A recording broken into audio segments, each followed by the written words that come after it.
Hello everyone, welcome back to Latent academy. मैं हूँ लाली शरानी और आज हम पढ़ने वाले हैं इकोलॉजिकल सक्सेशन के ऊपर बात करेंगे। ये एक बहुत ही इम्पॉर्टेंट टॉपिक है। अगर आप BSc, BEd, CTET, STET, EMRS, KVS, NVS या किसी भी टीचिंग एग्जाम्स की प्रिपरेशन कर रहे हैं तो ये लेक्चर आपके लिए बहुत ही यूज़फुल होने वाला है। इस वीडियो में हम डिटेल में समझेंगे कि इकोलॉजिकल सक्सेशन क्या होता है, इसकी डेफिनेशन क्या है, टाइप्स क्या है सक्सेशन के, और प्राइमरी सेकेंडरी सक्सेशन किसको कहते हैं, सक्सेशन के स्टेजेस कैसे हैं जैसे कि हाइड्रोस्फीयर, जीरोस्फीयर, इन सब के बारे में भी डिस्कस करने वाले। तो ये वीडियो बहुत ही हेल्पफुल है, प्लीज़ लास्ट तक ज़रूर देखिएगा। आओ सबसे पहले बात करते हैं कि इकोलॉजिकल सक्सेशन होता क्या है। Ecological succession is the gradual and orderly process of change in the species composition and structure of a biological community over a time. यानी कि एक चेंजेस जो सेम हम देखते हैं एक some period of the time, उसके बारे में।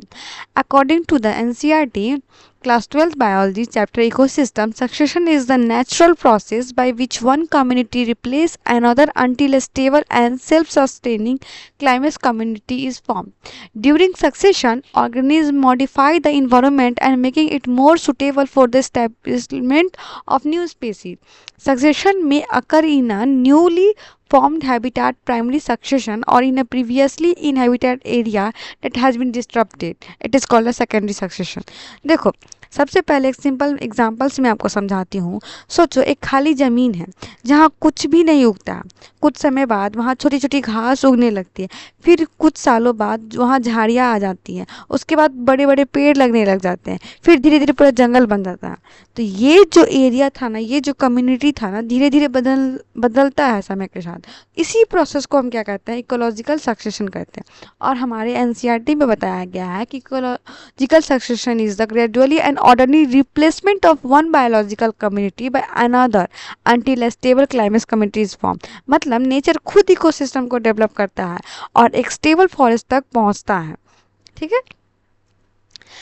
Primary succession starts on a bare surface without soil, such as a newly formed volcano, rocks, or sand dunes. It is a slow process because soil formation takes a long time, and secondary succession occurs in an area where vegetation has been destroyed by fire, floods, or human activity, but soil is already present. Therefore, it proceeds much faster.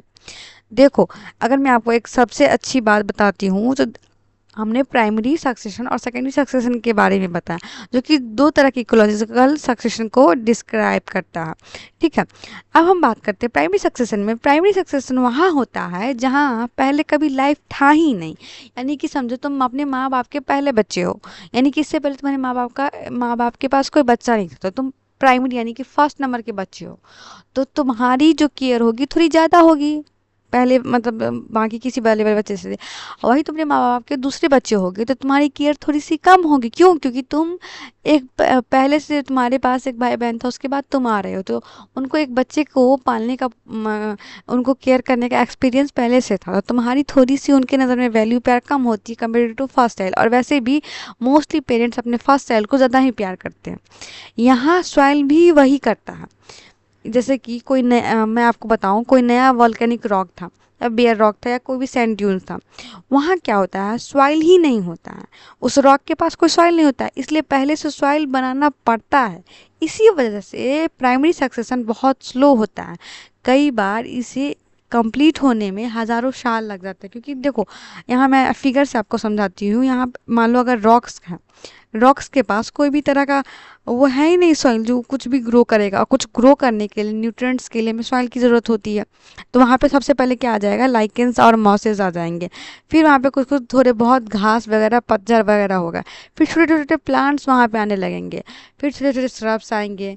फिर कुछ बड़े बड़े पेड़ आएंगे। फिर धीरे धीरे धीरे कर यही पेड़ कन्वर्ट होते होते एक बहुत बड़ा ट्री के रूप में बन जाएगा। ठीक है। लेकिन हम सेकेंडरी सक्सेशन की बात करते हैं। सेकेंडरी सक्सेशन में क्या होता है, वहाँ पर पहले से एक इकोसिस्टम था, लेकिन किसी डिस्टरबेंस की वजह से डिस्ट्रॉय हो गया। जैसे कि कभी आग लग जाता है जंगलों में, कभी बाढ़ आ जाती है, कभी डिफॉरेस्टेशन हो जाता है, या कभी कभी यार खेती छोड़ दिया जाता है। तो वहाँ क्या होता है ना कि पहले से कुछ ना कुछ था, तो वहाँ पे सॉइल जो है थोड़ा प्रेजेंट रहेगा।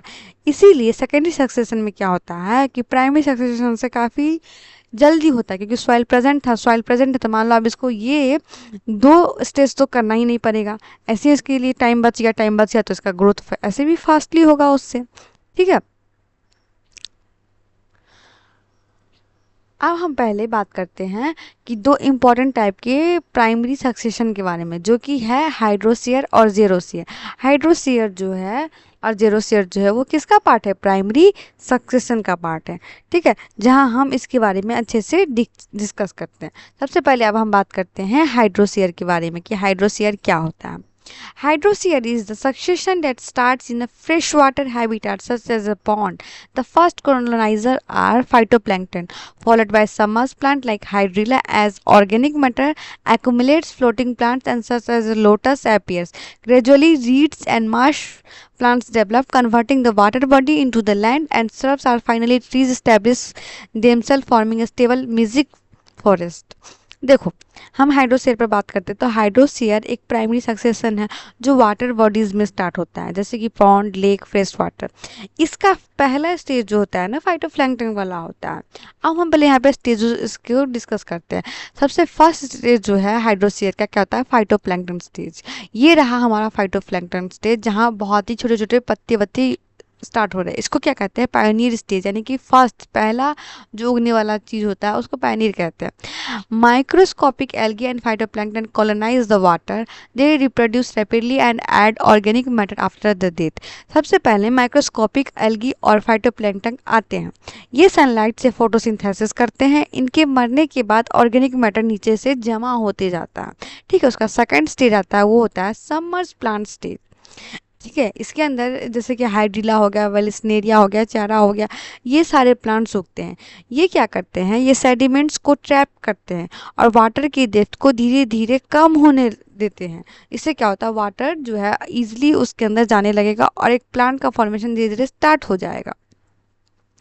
नेक्स्ट स्टेज में क्या होता है, फ्लोटिंग प्लांट स्टेज जनरेट हो जाता है। फ्लोटिंग प्लांट जैसे कि लोटस हो गया, वाटर लिली हो गया, पिस्ता हो गया, एस्टोनिया हो गया, ये सारे फ्लोटिंग प्लांट्स क्या करते हैं ना, वाटर सरफेस को कवर करते हैं और सनलाइट की पेनिट्रेशन को कम करते हैं। जैसे कि अगर ये सारे जो फ्लोटिंग प्लांट्स जो है ये वाटर सरफेस को कवर कर देते हैं और नीचे सनलाइट को कम पहुंचने देते हैं। पुराने प्लांट्स को ग्रेजुअली डिसअपियर होने में टाइम लगता है इस वजह से। उसके बाद कौन सा स्टेज है, रेड स्वैम्प वाला स्टेज है। इसका एग्जांपल है जैसे कि टाइफा हो गया, फ्रैगमाइट्स हो गया।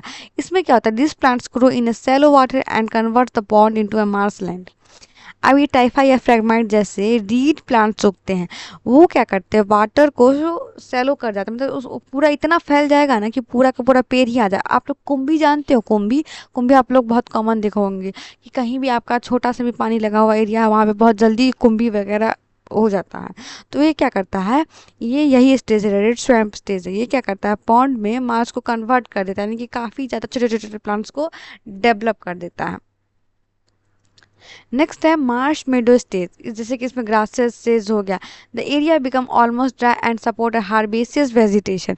अब इसमें क्या होता है, ग्रासेस और सेज ग्रोज करते हैं और लैंड जो है यहाँ का ऑलमोस्ट ड्राई हो जाता है। फिर कौन सा स्टेज आता है, सर्ब स्टेज। सर्ब स्टेज में क्या होता है कि यहाँ पे सर्ब जो एस्टेब्लिश होना शुरू हो जाते हैं और सॉइल की फर्टिलिटी जो है थोड़ी बहुत आनी स्टार्ट हो जाती है। और उसके बाद क्या बनता है, क्लाइमेक्स फॉरेस्ट स्टेज। फाइनली इसमें क्या होता है, बड़े बड़े ट्रीज का डेवलपमेंट होता है और ये एक स्टेबल मैजिक फॉरेस्ट बन जाता है। इसी को कहते हैं क्लाइमेक्स कम्युनिटी। यहाँ पे एनसीईआरटी का डायग्राम है जहाँ लिखा हुआ है, सबसे पहला होता है फाइटोप्लैंक्टन, फर्स्ट है हमारा फाइटोप्लैंक्टन, फिर क्या होता है हमारा सबमर्ज प्लांट होता है, उसके बाद क्या आता है सबमर्ज फ्री फ्लोटिंग प्लांट्स आता है, और इसके बाद क्या आता है रेड स्वैम्प स्टेज आता है, फिर मार्स मीडो स्टेज आता है, देन लास्ट हमारा स्क्रब आता है और सबसे लास्ट में बाद में फॉरेस्ट का फॉर्मेशन हो जाता है। अब हम बात करते हैं जेरोसियर के बारे में कि जेरोसियर क्या होता है। जेरोसियर begins on a dry rocks or sandy area where water is limited. Lichens are the pioneer species because they can survive harsh conditions and help break rocks into smaller particles. Mosses grow after lichens and followed by the herbs, grasses, shrubs, and finally trees. Organic matter gradually accumulates, forming the fertile soil that supports a climax forest. इसमें क्या होता है, ये भी एक primary succession का part है, लेकिन यहाँ पे ड्राई रॉक्स और बैरल लैंड पर ये स्टार्ट होता है। यहाँ पर वाटर बहुत ही कम होता है। इसका पहला स्टेज क्या होता है, लाइकन स्टेज होता है। ठीक है, सबसे पहले लाइकन्स आते हैं, ये रॉक्स पर ग्रो करते हैं और ये एसिड रिलीज करके रॉक्स को तोड़ते हैं। इसी प्रोसेस को कहते हैं हम वेदरिंग। ठीक है, नेक्स्ट स्टेज है मॉस स्टेज। मॉस में क्या होता है, mosses grow after lichens, they retain moisture and help in soil fertilisation. अब मॉसेस ग्रो करता है और ये मॉइस्चर को रिटेन करता है और सॉइल फॉर्मेशन को स्पीड अप कर देता है। उसके बाद आता है हर्ब स्टेज। हर्ब स्टेज का एग्जांपल जैसे कि ग्रासेस हो गया, स्मॉल हर्ब्स हो गया। This plant further improves the soil fertility. अब ग्रासेस और हर्ब्स ग्रो करते हैं और ऑर्गेनिक मैटर और सॉइल फर्टिलिटी को बढ़ाने लगते हैं। ठीक है, फिर आता है सब स्टेज। सब स्टेज में क्या होता है कि अब फाइनली स्ट्रब्स जो है स्टेब्लिश हो जाता है और सॉइल जो है और भी ज़्यादा इनरिच हो जाता है।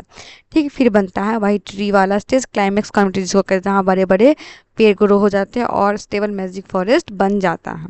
ठीक है, तो दोस्तों अब यहाँ पे कोई भी चीज़ ख़त्म करने से पहले हम एक सबसे पहला इम्पॉर्टेंट काम करते हैं, हाइड्रोसीयर एंड जीरोसीयर के बारे में थोड़ा सा हम डिस्कशन कर लेते हैं कि हाइड्रोसीयर क्या है और जीरोसीयर क्या है। ठीक है, इन दोनों को समझते हैं और एक क्विक रिवीजन देके देख लेते हैं कि आखिरकार ये दोनों का हम डिफ्रेंशिएट कैसे करेंगे, अगर डिफ्रेंशिएशन हमें पूछता है। हाइड्रोसीयर जो होता है वो कहाँ से स्टार्ट होता है, वो वाटर से स्टार्ट होता है। ठीक है, और जीरोसीयर जो होता है वो कहाँ से स्टार्ट होता है, रॉक से स्टार्ट होता है। ये पहला आप पॉइंट याद रखना। दूसरा जो होता है हाइड्रोसीयर का जो पायनियर ऑर्गेनिज्म जो होता है वो क्या होता है, हम किसको कहते हैं, फाइटोप्लैंक्टन के कहते हैं। फाइटोप्लैंक्टन इसका पायनियर यानी कि स्टार्टिंग स्टेज जो होता है फाइटोप्लैंक्टन होता है। लेकिन जीरोसीयर का इसका जो फर्स्ट स्टेज होता है वो होता है लाइकेंस होता है, अभी हमने पढ़ा है। उसके बाद इसमें क्या होता है, हाइड्रोसीयर में जो सेडिमेंट होता है वो डिपॉजिट होता है किसके फॉर्म में, सॉइल के फॉर्म में। ठीक है, सेडिमेंट जो होता है वो किसके फॉर्म में बनता है, सॉइल के फॉर्म में बनता है। लेकिन जो जीरोसीयर होता है इसमें क्या होता है, वेदरिंग होता है, यानी कि लाइकेंस की मदद से एसिड प्रोड्यूस होते हैं और वो रॉक्स को तोड़ते हैं। तो इसमें क्या होता है, ये वेदरिंग का प्रोसेस होता है जहाँ रॉक्स जो है टूटता है। तो एक तरह से देख सकते हैं हाइड्रोसीयर कम्प्लीटली इसके पास वाटर भी है, फाइटोप्लैंक्टन स्टेज भी है, सॉइल भी है। तो ये जो है कहीं ना कहीं फास्टर है, इससे थोड़ा सा तो तेज है कि इसके पास थोड़ा सा ज़्यादा अपॉर्चुनिटीज़ है अपने आप को ग्रो करने की, लेकिन इसके पास तो नहीं है। तो जीरोसीयर में कहीं ना कहीं ये चीज़ स्लो होता है, तो इसको हम कह सकते हैं ये थोड़ा सा स्लो है कंपेरेटिव टू हाइड्रोसीयर। ठीक है, लेकिन दोनों का फाइनल स्टेज कहाँ तक पहुँचता है, मैजिक क्लाइमेक्स फॉरेस्ट के पास ही पहुँचता है। ये चीज़ याद रखना, मैजिक क्लाइमेक्स फॉरेस्ट के पास ही दोनों का लास्ट स्टेज पहुँचता है, जहाँ एक कंप्लीट फॉरेस्ट का फॉर्मेशन हो जाता है। ठीक, अब हम बात कर लेते हैं इम्पोर्टेंस क्या है इकोलॉजिकल सक्सेशन को, उसके बारे में। ये क्या करता है, मेंटेन करता है इकोलॉजिकल बैलेंस को, साथ ही ये सॉइल का फॉर्मेशन भी करता है, बायोडाइवर्सिटी इंक्रीज करता है, सॉइल की फर्टिलिटी को इंक्रीज करता है, रिस्टोर करता है डिस्टर्ब इकोसिस्टम में, जहाँ बाढ़ आ गई, जहाँ अर्थक्वेक आ गया, वहाँ सब कुछ खराब तहस नहस हो गया, उसको रिपेयर कौन करता है, यही इकोलॉजिकल सक्सेशन। ये सपोर्ट करता है न्यूट्रिएंट साइक्लिंग के लिए, साथ साथ सॉइल इरोजन में भी हेल्प करता है। ये एक खासकर स्टेबल क्लाइमेक्स कम्युनिटी बनाने में बहुत ही ज़्यादा मदद करता है। ठीक है, तो आज हमने सीखा कि इकोलॉजिकल सक्सेशन एक नेचुरल प्रोसेस है जिसमें ecosystem setup step by step develop करता है। हमने प्राइमरी और सेकेंडरी सक्सेशन को समझा, सक्सेशन के स्टेजेस देखे जैसे कि हाइड्रोसीयर जीरोसीयर की पूरी जर्नी पढ़ी और दोनों को डिफ्रेंशिएट भी किया। तो ये वीडियो अगर आपको हेल्पफुल लगा हो तो प्लीज़ वीडियो को लाइक करिएगा, अपने फ्रेंड्स के साथ शेयर करिएगा और हाँ, लेटेट एकेडमी को सब्सक्राइब करना बिल्कुल मत भूलिएगा, क्योंकि आपका सब्सक्राइब ही हमें मोटिवेशन प्रोवाइड करता है। आपका एक सब्सक्राइब हमें एक नई वीडियो बनाने के लिए ज़्यादा से ज़्यादा मोटिवेट करता है। तो प्लीज़ सब्सक्राइब करना मत भूलिएगा। मिलते हैं नेक्स्ट वीडियो में, तब तक के लिए keep learning keep enjoying. Thank you so much.